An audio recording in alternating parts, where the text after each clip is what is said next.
The Archbishop of Canterbury, who's leading the service here today, he said that Amazon was leeching off taxpayers. This comes just weeks after Amazon officially became the world's second trillion-dollar business.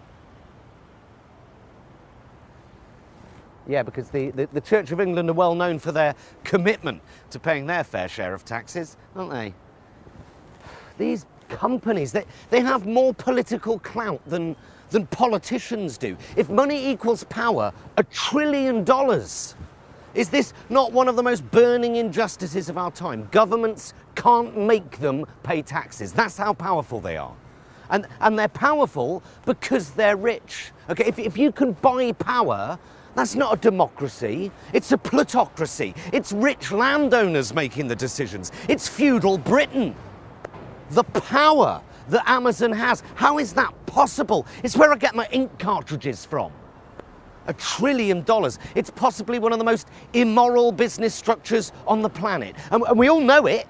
They pay their workforce the Western world's nearest equivalent to slave wages.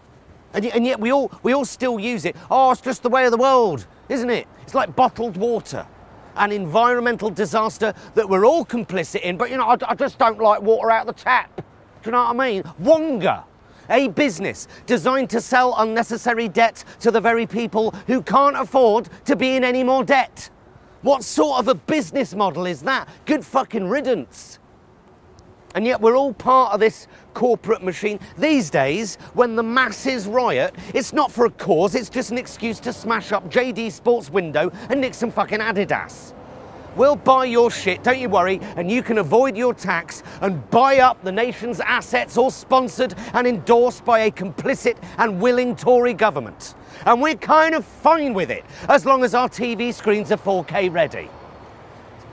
Just sell it all off. Who gives a fuck? Give it away. It's just the way of the world, isn't it? The largest private owner of NHS contracts is Richard fucking Branson. Why don't you just fuck off and go live on the moon, you bearded twat? Privatising the prison service, privatising law and order. How do you make profit out of rehabilitating offenders? Quick answer, you don't. We just lock them up, let them get high on spice and beat each other up, and we just count the cash. No rehabilitation necessary, thank you. Private firms are told that if they exceed their deportation targets, the government will give them huge bonuses, incentivising throwing people out of the country. Many of them British citizens, but not to worry, just the brown ones. And they can always appeal when they're safely back in war-torn bongo land. Politics and corporate greed, they go hand in hand. It's just the way of the world, isn't it? And we buy into it all. Love a Starbucks. Love a £5 for a pint of warm, intensively farmed cow hormone liquid in a non-recyclable paper cup, please.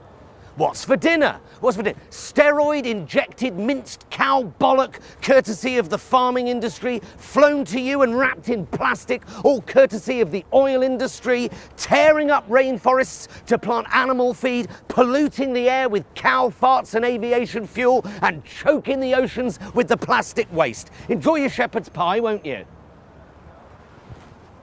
What was I talking about? What was Amazon? Right, Amazon, yes. Cheap ink cartridges, but I won't use them for anything else. And it's a godsend at Christmas, isn't it? And was sound all right for that last one, Tim?